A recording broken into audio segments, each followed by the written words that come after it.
I don't have anything. Stop it! I don't like it! Which of the following 3 things have you heard said about the good people of California? Yeah. Well, you're fucking awesome, man.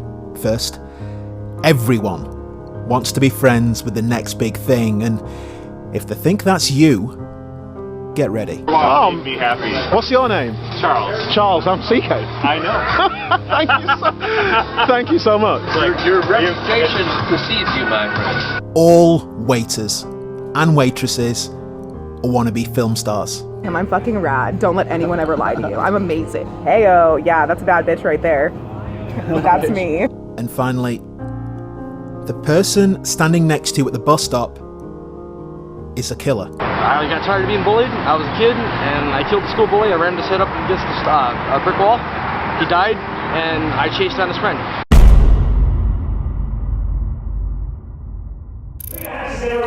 CK Goldiing!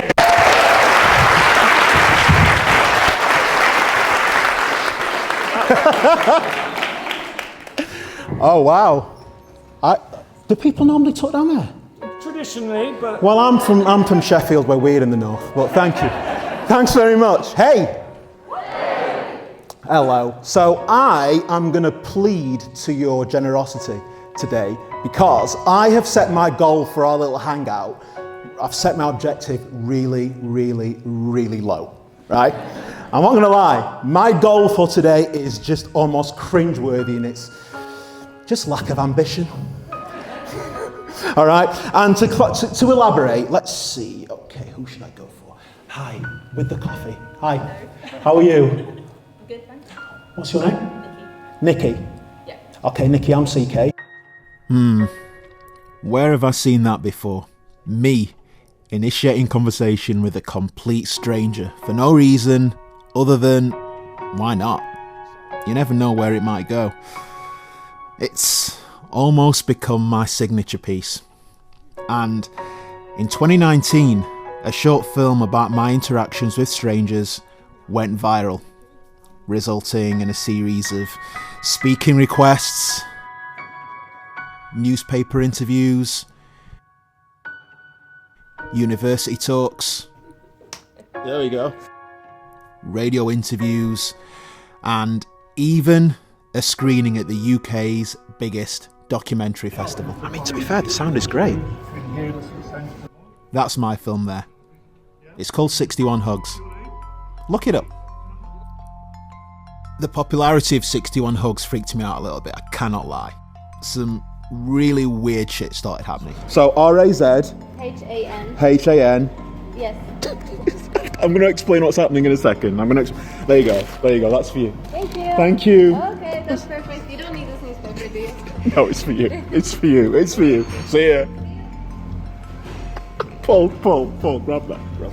Let's come here. This is my boy Paul who I love with all my heart. Just explain what just happened because it was weird. CK just got asked for his autograph and he came out with the immortal comment, "Really? You know I'm not famous, don't you?" And Paul looks at me with contempt. Get his signs out. Yeah. I got my pens out for him. I thought they were having me on.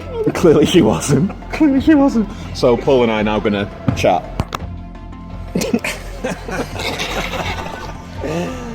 And here's arguably the most stunning of all incidents. The barista I met during my film's 4-day public screening. She's called Rosie, and according to Rosie, a customer who watched my film had such an emotional response to it that he, in fact, I'll let Rosie explain. The customer came past and said, "I'd like to pay for a coffee for the person behind me in line, whatever they get," and said that he had been inspired by your film to be kinder and, pass the love around. Just a rogue dude said that. I'm going to buy coffee. Did he then buy coffee for the person behind me? He didn't just say it and then Sure. walk off. I don't write and produce stories in order to sign autographs. Truth is, I find that stuff plain odd, but hearing things like this, that's exactly why I do it.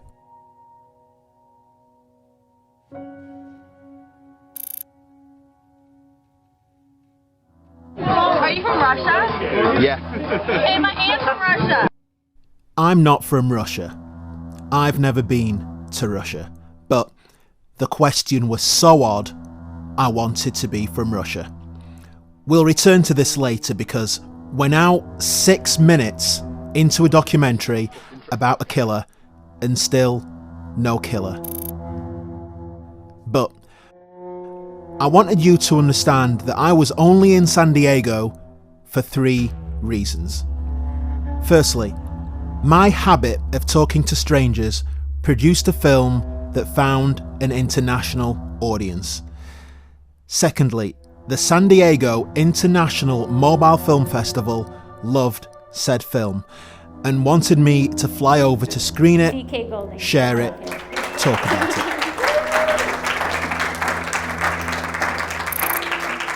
And finally, the number one reason I flew to San Diego for 7 nights, despite being barely able to afford it at the time, is because in my heart, I knew I had to do it. I felt like something was awaiting me there. No idea what that something was. It was just a feeling. Well, who knew that something would happen on day 2?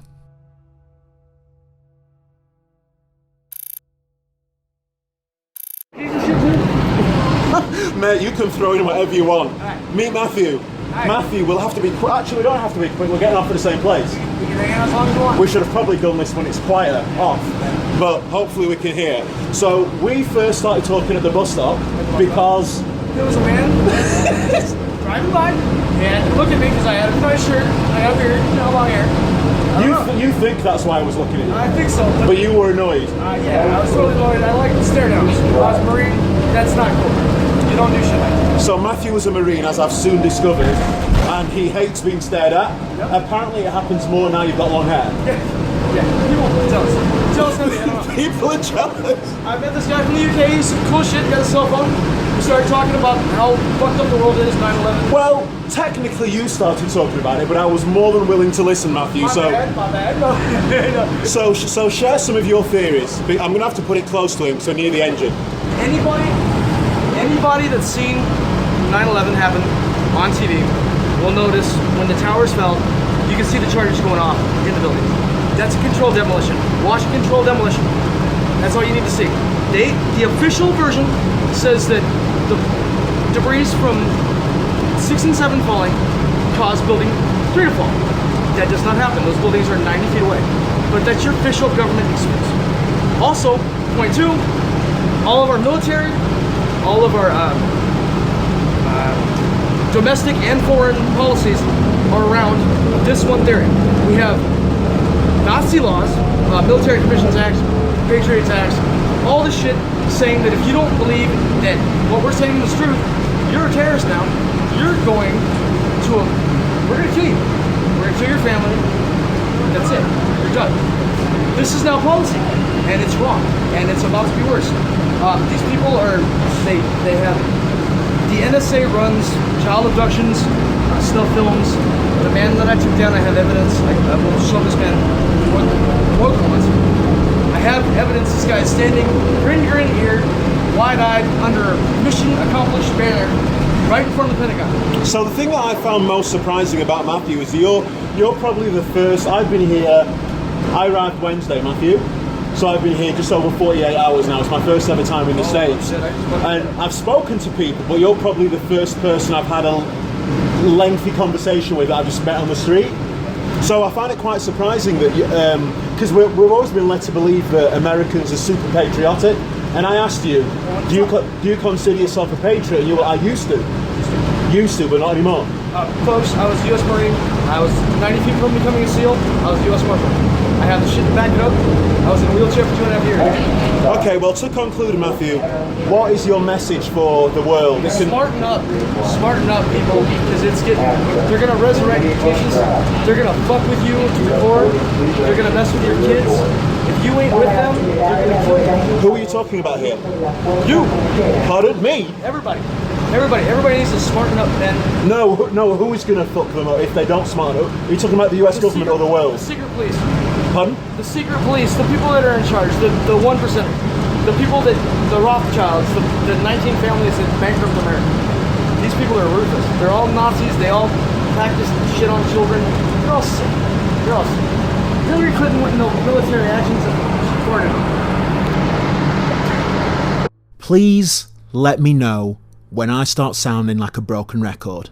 But once again, at this point, understand, as far as I'm concerned, Mathew is just a random guy I started talking to at a bus stop near my hostel.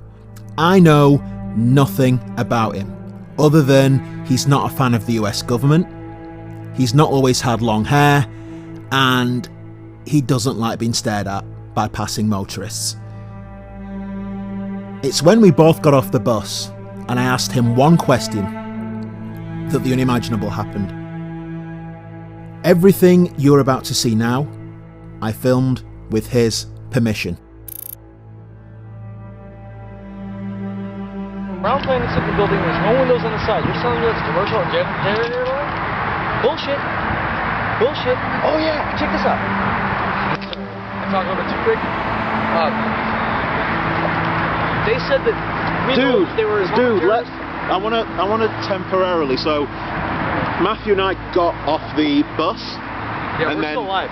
We're still alive. Matthew and I got off the bus. What's wrong? No. Okay, so I asked you how you got into the military, and I was forced. Tell us the story. I got tired of being bullied. I was a kid, and I killed the school bully. I ran to set up against a brick wall. He died, and I chased down his friend. I was eligible for first-degree murder in Texas at the age of 11. Could have been one of the youngest kids ever to die. The judge gave me a choice. I was being molested by my parents. I know the answer to this, but just can you give them your age at the time? 11? Yeah, that's what you told me. Yeah, 11. I mean, I can probably say 12 maybe through court paperwork, but I don't remember. I was in Huntsville for a while. I actually did time in Huntsville as an adult. But, you know... So the judge gave you permission? Yeah, the judge, he came to me one day, he called me back, and he's like, look, you never had a chance. If you give me a military stint career, I'll let you off. And I said, sure, I joined the Marines, which happened to be his branch. He came to my... Dude, the judge came to my fucking... He came to my service. He cried. And by him saying you didn't have a choice, we're alluding to your background, which was chaotic and troublesome, to say the least. I was a killer. Pardon? I was a killer. What do you mean? You mean you were made a killer? Absolutely. Because of your background? Yeah. Can I ask, before the killing of 11, had you displayed that kind of explosive, or was that the tipping point? I think that was the tipping point. Had you been in trouble before that? No. No violence? Not that I remember. If there was, my parents covered it up because they were doing other shit. I recently found out that I was my sister. Okay, the whole story growing up was my dad raped my sister, did prison time, mom pled, blah blah blah. I recently found 6 years ago. They're all dead now, thank God. Thank you, my buddies who are now dead. Who were you just thanking, by the way? Friends that were on this particular operation, ending a child porn snuff film. Okay, let's stick onto your story. I know that's part of it. It's all crazy. It's all. So the judge gave you a choice: prison or service. Yeah, service, and I took service. I'm not trying to go to prison. I mean, Huntsville's a tough place. I would have never made it out as a kid. Are you crazy? Huntsville is an adult prison. Yeah, Huntsville is the worst prison in Texas. Right. Pull it up. I mean, seriously, these are fucking big time. That was a kid. Are they kids in that prison? Not normally, no. I mean, I think I was maybe one of six kids. I think there's another kid now that just beat me, but I was one of the youngest kids ever sentenced to life. But you didn't do the custodial sentence because you took the... I took the way out, which now I'm paying for it, but thanks, government. Paying for how? Well, they killed my girlfriend in front of me, my daughter's gone. Who's they? The government. My girlfriend's murdered. I love Rachel with all my heart. She was killed in front of me to shut me up. It was done by the NSA. It was to shut you up for what you saw whilst doing service? She knew. Yeah, well, we were in fucking Chernobyl. When the nuclear reactors exploded, they told us that bombs were exploded in Russia, New York, Spain. We were on our own, dude. We were on our own. So Matthew, here's the question. I can't tell whether retrospectively, if you were given that choice again, I can't tell if I'll take Huntsville, please, or I don't know, or I'll take, I don't know. I get the impression I'll take Huntsville. You know what? I just can't tell where you are. I think at the present time right now, I think there'd be a lot more blood behind me. I think I What do you mean? If you went to Huntsville, it'd have made you a worse character? Yeah, because I would have never got out, and I would have ended up fucking being executed. However, looking on the bright side, I lost a lot of good people, man. I mean, these people are career guys. They boiled my English teacher over a snuff film. They boiled the man. I keep asking the same question. Who exactly is they? They, the U.S. Whoever is behind truth. Okay. Whoever is trying to fucking keep you in the dark. These are serious fucking people. They don't care about you. Okay. No, that wasn't me stopping you from going forward. That was me, because there's so much we've discussed that we weren't recording that I wanted to explore. I know for a fact that if I was watching someone else talking to you, I'd probably be more fascinated with your story. When you were 11, when you were 12. So I'm just gonna pick at that thread. Good. I'm just gonna pick at that thread because, for the sake of, pardon? I said I like you. You're all right. Okay. I'm all right. I'm all right. As many as dude. It stopped recording just as he was. I could hire you, dude. You could hire me. In like a month, dude. I got shit on money. Okay. Going back to the inciting incident, the bully. How long had you been bullied for until that moment? By him, dude. By him, were you bullied generally or just by this kid? Yeah, he lived on my block, and his buddy, his partner, the dude that you chased. Yeah, that chased. He lived down the street, and they pissed on me the day before. So I was already pissed, dude, and it was a bad situation. And you don't piss me off, you know, not like that. Like if you punch me in the face right now, I'd probably kill you on camera, and I wouldn't even know it. What do you mean? If you hurt my nose, I see red. What do you mean? Nose is your thing? Yeah, I'm not here. Pardon? I'm not mad anymore. Like it becomes you're trying to kill me, and I'm gonna take you out. What if somebody hits your nose? Sock me in the nose. What if they hit you in your gut? Is that okay? That's fine. I can handle that. But why is the nose so sensitive? Either that. I honestly can't tell you. I don't know. It's just like I see red. I'm not responsible. So what you're saying is that kid. Do you even know his name? No. You haven't. Did you ever know? Did you ever know his name? Did you know him, or did you see him around? He lived on my block. I seen him at school. They were in my homeroom, and like I had to duck them almost every day. They pissed on me the day before. Like one of them held me down, the other one pissed on me, and they thought they were cool. They're big guys. How much older than you were? Oh, dude, they was like middle-aged. He was like 14. The dude that I killed was 14, and the other dude was like 12. He was scared shitless, so when I chased him down, he's like, I'm sorry. They all call little bitches. Did he watch you kill his friend? Yeah. The store owner told me to sit on the curb. Pardon? When the store owner came out and see what happened, the store owner, I bashed the dude in front of a liquor store. The store owner? The store owner was a middle-aged guy from fucking somewhere. Bald, he's like, you better sit on the curb, you're going to prison for a long time. I just sat there. And waited for the cops? Waited for the cop. Literally, you just sat there and waited? And the judge told me, I'm not blaming the judge. The judge told me the only thing that made a first-degree murder is I chased down his friend. Otherwise, it would have been what? Otherwise, self-defense. But because you... Right, I understood. Because I was American, and fuck off. I didn't know if he was going to hurt my family. He's going to hurt my sister. But did you ever get hold of his friend? Or nah. You never caught him? No, the cops stopped me. I'd like to, though. I think he's still alive. He might be. But what do you mean the cops stopped you? Because you said you chased him immediately after that first incident. Yeah. And then... As soon as the dude was dead and I seen his brains leaking out, dude, there's footage I can show you. No, I'm good. We're all good. Thank you. Yeah, but it was pretty gruesome. Why do you have footage and how do you have footage? Well, no, because it was a security camera. Right.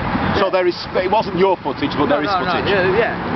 I don't know if I'm sure it's on file somewhere, but yeah, it's part of the military. I mean, what do they call that? Case file, I guess. Case file. I don't know. Somebody's got it somewhere. I know I was charged with it, but do you even have any because I know, do you have any recollection of that day? No. None whatsoever? Other than that, no. Other than what? Other than the actual act of me killing him. That's what I meant, that. Yeah. Do you have a memory of that? No. But you just said other than that. Not really. No, I don't remember. Actually, dude, I didn't even remember like going to prison or like the whole plea deal until I seen my paperwork. Like I was watching myself on TV in Chernobyl. I'm like, dude, that's not me. But is that because at the time you were... I blocked it. People, But it wasn't due to substances, it wasn't alcohol, it wasn't drugs, it wasn't that, it's just a psychological thing. I was a kid. You know, I don't know. If I kick you in the nuts today, will you gonna remember tomorrow? Yes. Yeah, but would you remember 20 years from now? Yes. Okay. I won't kick you in the nuts. I'd be grateful. I love this guy. Just met him. I mean,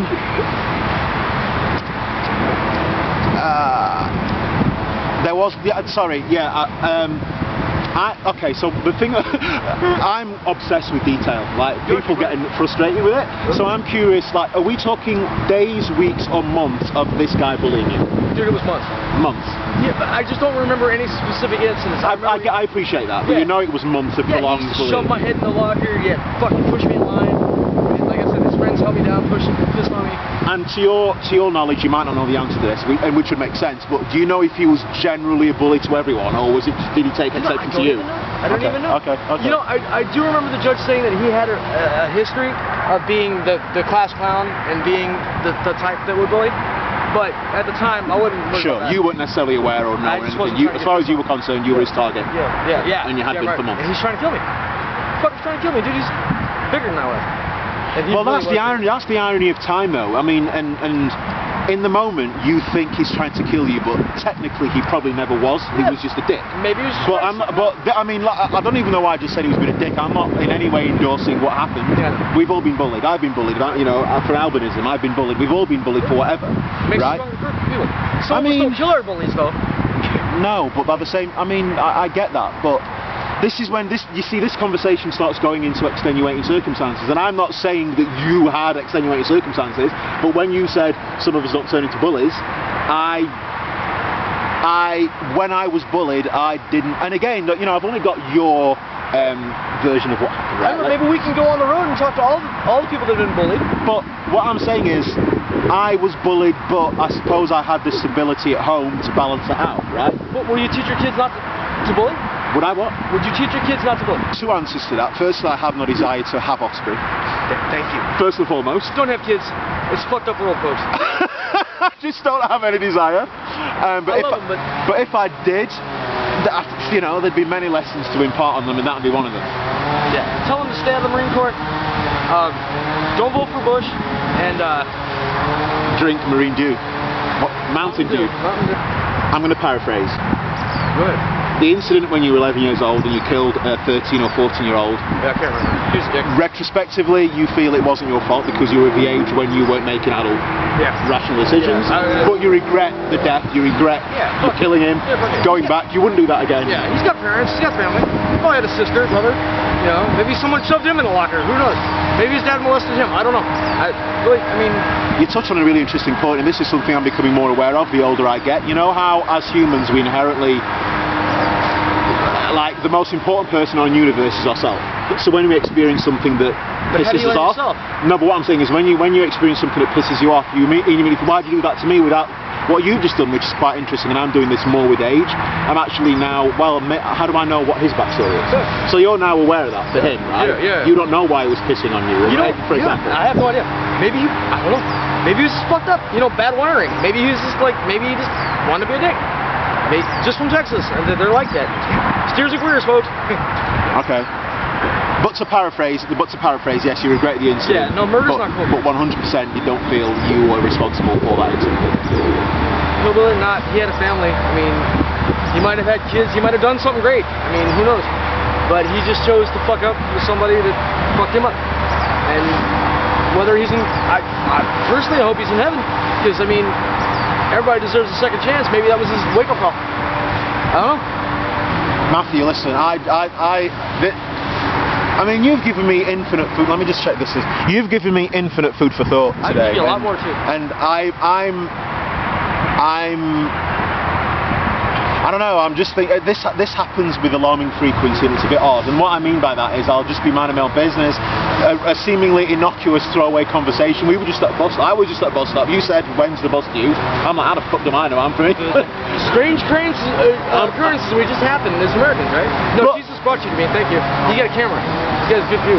But just the things that we've been discussing from a simple "When's the bus due?" I don't know. Listen, I don't know if you want to again wrap up, dude, because I'd be grateful if you could. Please, wisen up, guys. I mean, America isn't what we're saying. The towers weren't It was insurance fraud. The dude who owned the land sued the government because it was separate acts of terrorism and then swallowed a bullet because the judge denied it. If you did that to your boat, that's insurance fraud. This guy got millions. They bankrupt and now our freedoms are based on this. I mean, the Military Commissions Act says if you don't go along with this bullshit, you can be detained at any time indefinitely. What the fuck is that? What the fuck is that? Would you ever consider? I go off on tangents. So what I'm going to say next has nothing to do with what you just said, but it just came to me, so I'm going to put it out there. Given your experiences and the sheer wealth and breadth of your experiences, good, bad, everything in between, what you just said about you don't know what the guy that was bullying you was going on behind it. Have you ever considered? I don't even know if it'd be practical or legal or allowed, but have you ever considered some kind of work with? Like, have you ever worked with youth who are troubled? Have you ever even considered that? I haven't. I had a chance, thanks to the U.S. government, to do what? To do the case, the cold case files. What does that mean? Find kids who were murdered, kidnapped, raped, and just displaced, just in general. There's thousands of them. Well, what would you do with those files?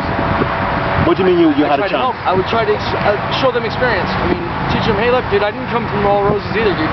Oh, so I mean, when they're investigating these cold cases, give them some insights They're lost kids. Based on your experience. Yes, absolutely. Right. Okay. Anybody could be lost kids. You just have to straighten up, dude. Anybody. Life is a risk, dude. You have to take risks. You have to go out and do something.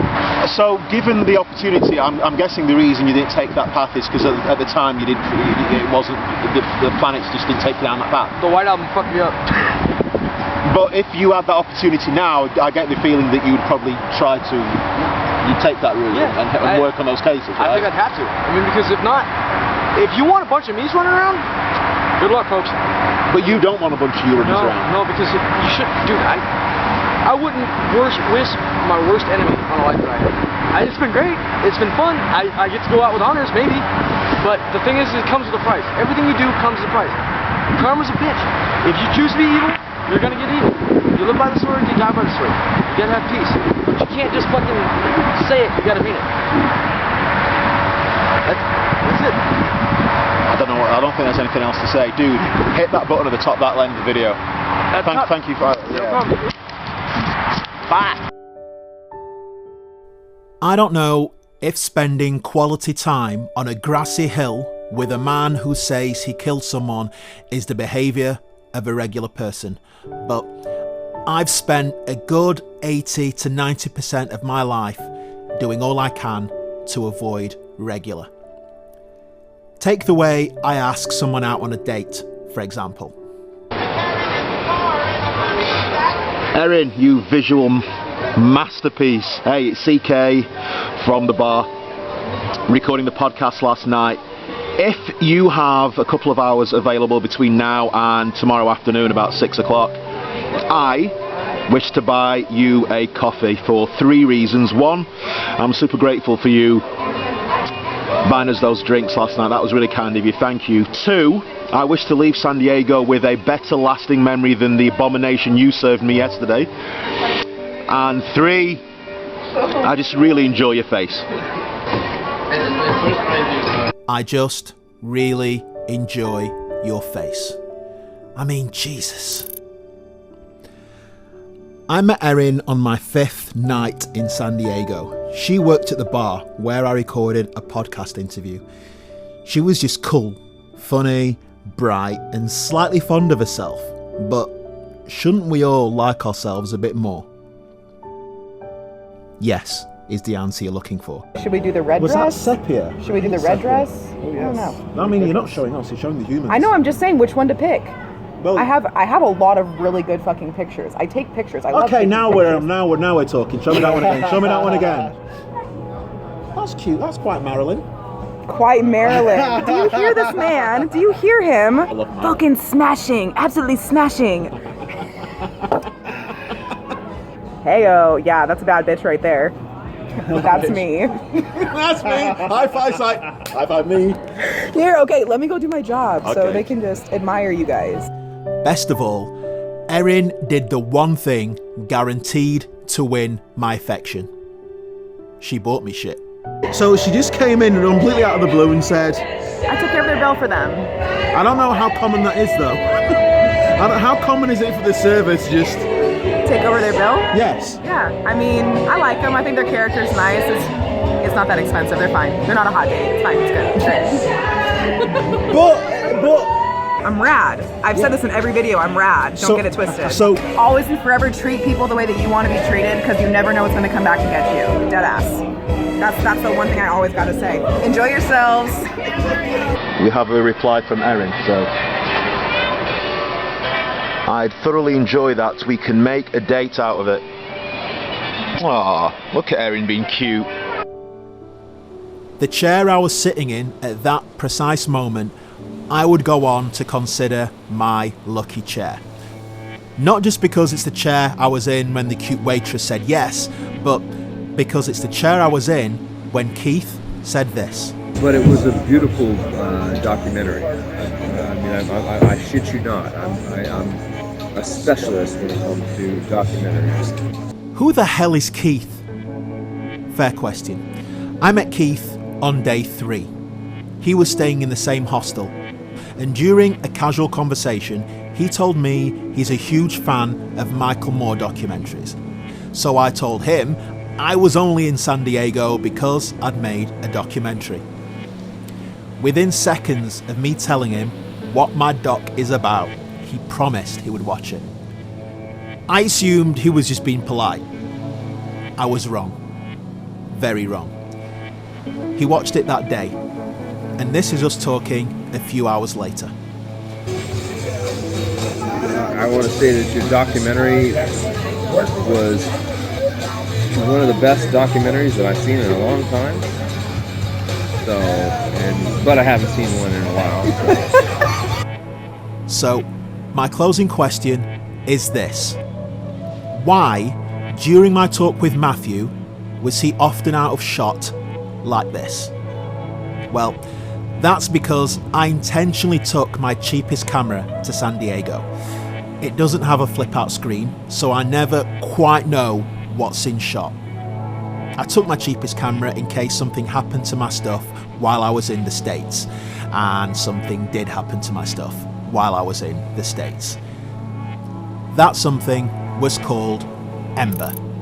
So, Ember, the reason Ember just dropped the camera, I think this camera's made of titanium because it's still working, Ember. I wasn't worried about it being broken. You weren't worried about fucking anything. You don't care. I'm worried. I don't care. You're right. I don't care. Yes, she's drunk.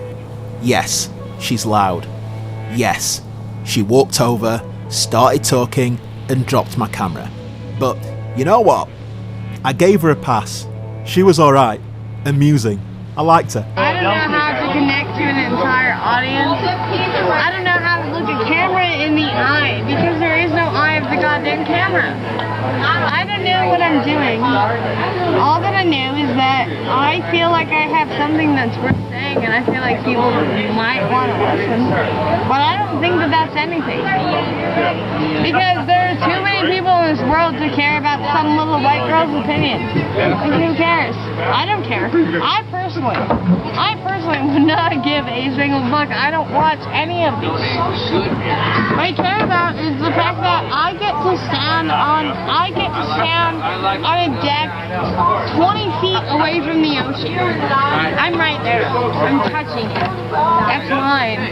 I got to go there. I got to be there. I got to be that person. I got to go to that. Because I made it happen. I did that. Hey, bud. Give you a hug. Pardon? Can I give you a hug? Yeah, of course. Okay. How come? Just for the sake of it? Can I give you a hug too? I'm just saying I watched your thing on YouTube. I want a hug. Really? I loved it. How? Thanks a lot, Bob. I want a hug. Which guy? Yeah, that guy. This guy? Yeah, we watched it together. I don't understand. No, I just loved it. Dude, thank you so much. That was fantastic. This is Pointer. That was great. Yeah. It totally lifted my spirits. She's been here a while. Made me happy. What's your name? Charles. Charles, I'm CK. I know. Thank you so much.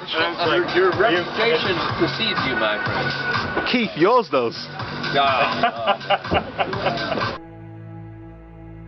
Given everything I'd experienced during my 7 days in San Diego, it was on the final evening I took a walk, reflected, and started documenting my thoughts.